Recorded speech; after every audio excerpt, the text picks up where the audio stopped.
घूमते घूमते पूरे प्रदेश को आप लोग जैसे भाई दीपू निषाद जैसे मुझे क्रांतिकारी साथी मिला और हम लोगों ने उस कानपुर की धरती पर बैठ करके ये संकल्प लिया कि आज हमारा समाज तमाम छोटे छोटे संगठनों में बटा हुआ है, तमाम राजनीतिक संगठनों में बटा हुआ है। क्यों नहीं हम दोनों भाई मिलकर के और समाज को एक मंच पर लाने की कोशिश करें। और आज यही कोशिश आप एक दूसरे से मिलाने का कार्य कर रहा है।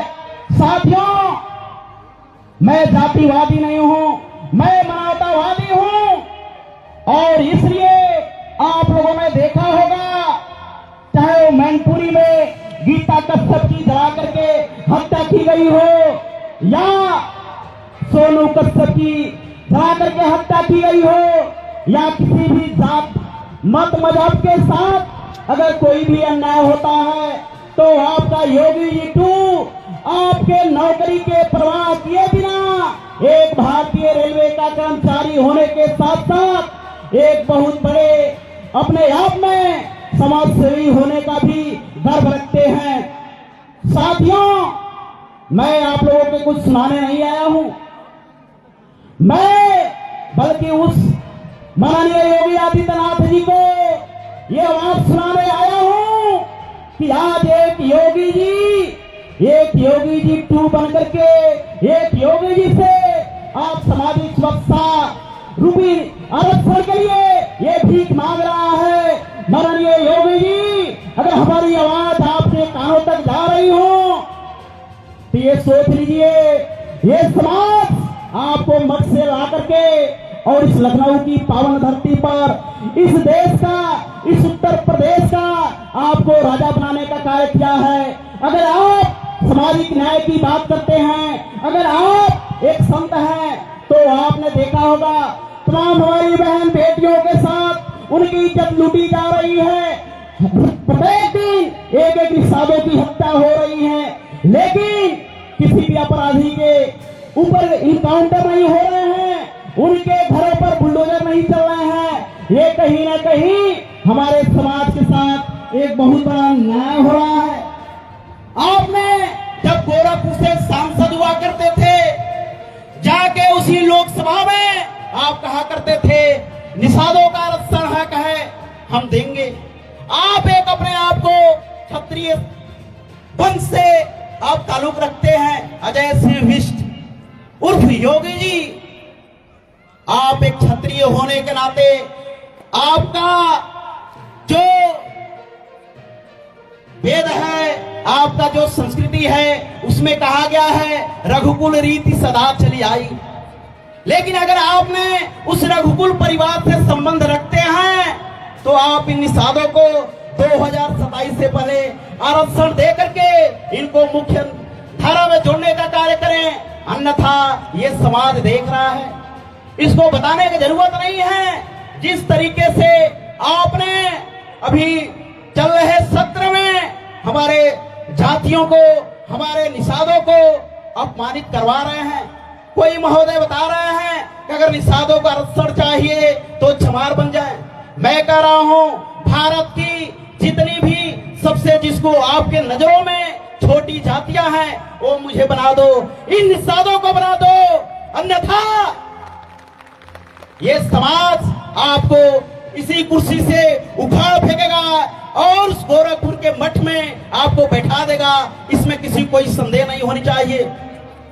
साथियों, मैं नेता बनने नहीं आया हूं, मैं भी चाहता तो आप लोग जैसे पार्टी बना सकता हूं, सामाजिक संगठन बना सकता हूं, अन्यथा ये समाज का मेरे अंदर दर्द है, दुख है और इस समाज के लिए मैं बलिदान देने के लिए तैयार हूं। इसलिए आप लोग कसम खा लीजिए कि आपको जब तक राजनीतिक हिस्सेदारी नहीं होगी, जब तक आपका सीएम नहीं होगा, ये भारतीय जनता पार्टी, ये कांग्रेस पार्टी, ये समाजवादी पार्टी, ये बहुजन पार्टी, आपने सबका शासन देखा है।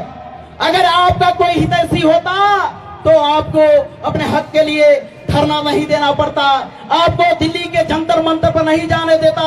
अगर आपके जो सत्य हिफाजती होता तो आपको सम्मान दे करके आपको भी मुख्य धारा में, विकास के मुख्य धारा में जोड़ने का कार्य करता।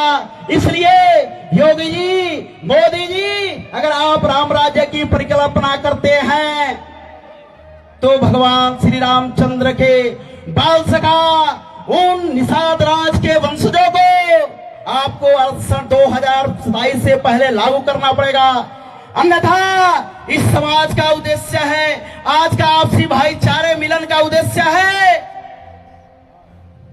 कि बिना किसी सांसद विधायक को, बिना किसी राजनीतिक व्यक्ति को आज इस कार्यक्रम का मुख्य अतिथि न बना करके यह संदेश देने का कार्य किए हैं कि यह समाज किसी भी राजनीतिक पार्टी के साथ नहीं है, किसी भी विशेष जातिगत नेता के साथ नहीं है, बल्कि ये समाज अपने मुद्दों के साथ है।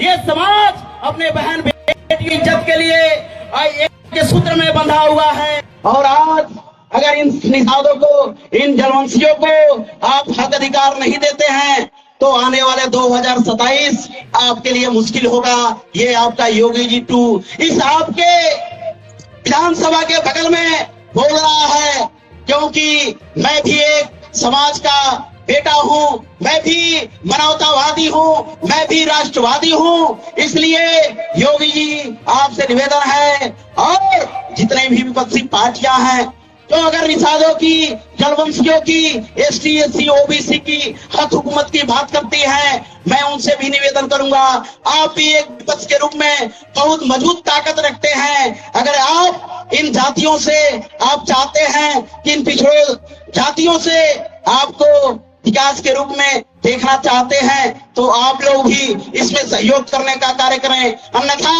अभी हमारे समाज के पास कोई विकल्प नहीं होगा तो नोटा जमाने के लिए हम लोग तैयार हैं।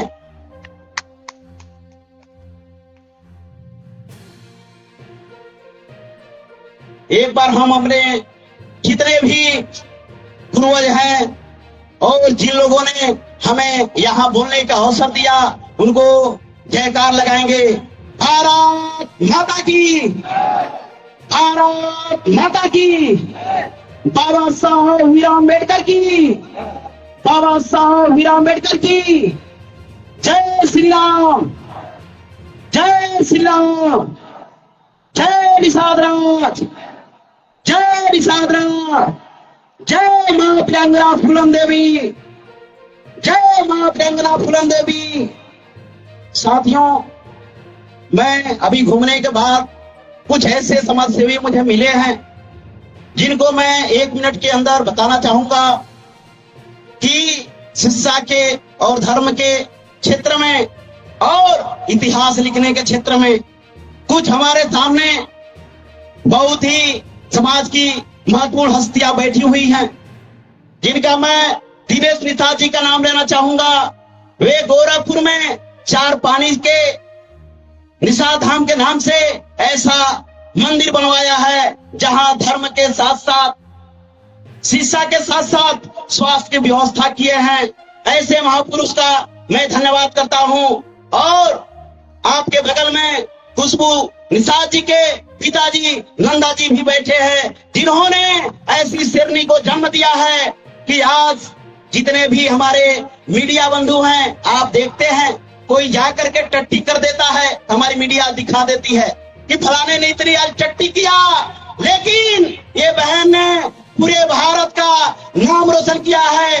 और भारत के इतिहास में पहली बार, चाहे वो पुरुष वर्ग हो, महिला वर्ग हो, उन्होंने मार्शल आर्ट में गोल्ड मेडल ला करके और इस भारतवासियों को, इस पुरुष प्रधान देश को यह संदेश दिया है। अगर तुम हमारे टीवी चैनलों में नहीं दिखाओगे, अगर पेपर अखबारों के माध्यम से नहीं बताओगे, अगर हमारे मुख्यमंत्री जी के पास, प्रधानमंत्री जी के पास, राहुल गांधी जी के पास अगर समय नहीं है उनको बधाई देने के लिए, ट्वीट करने के लिए 1 मिनट का, 1 सेकंड का समय नहीं है, तो इस समाज ने पूरे भारत में उनको यह पहचान दिलाया है। अगर तुम लोग जातिवादी हो सकते हो तो हम लोग महिलावादी हैं, नारी शक्ति का सम्मान करते हैं। और इसलिए आप लोगों ने देखा होगा पूरे देश में उनका जय जयकार हुआ है। मैं ऐसे पिता का धन्यवाद करता हूं। साथियों, आपके बीडी निषाद जी हैं जो कि होलिका माता जी का मंदिर बनाने के लिए लगातार प्रयास कर रहे हैं, क्योंकि होलिका माता आपके वंशज की थी और उनके तमाम कथित रूप से दुष्प्रभावित किया गया है, और इसलिए उन्होंने इतिहास लिख करके, होली पुराण लिख करके आप लोग जरूर पढ़े। आपके ये सारे पूर्वजों का इसमें इतिहास लिखा है। ऐसे महापुरुष का भी मैं धन्यवाद करता हूं।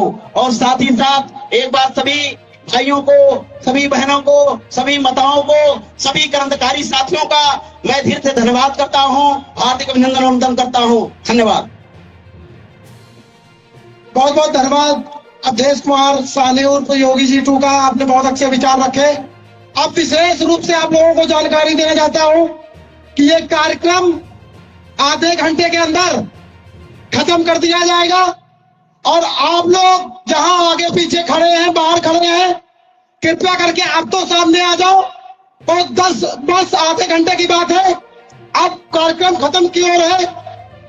और इस मंच पर यहाँ पर बैठे लोगों से एक आग्रह है, आप लोग कहिए तो यहाँ वक्ताओं की लिस्ट बहुत लंबी है।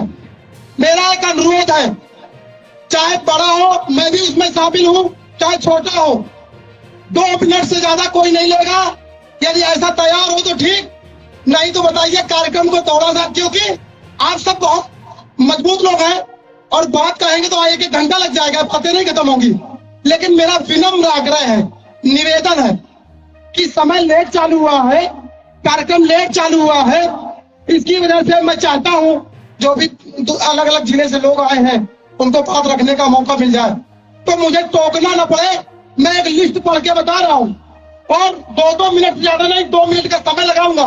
अब इसमें हो सकता है लोग बुरा मान जाएंगे कि हम तो फलाने हैं, हम मजबूत आदमी, हमको टोक दिया। लेकिन इससे पहले बहुत देर तक लोगों ने बोला, लेकिन उसका ऐतराज न करिएगा कि मजबूरी है मुझे टोकने की। 2 मिनट से ज्यादा किसी भी सूरत में नहीं दूंगा, समय देखकर टोक दूंगा।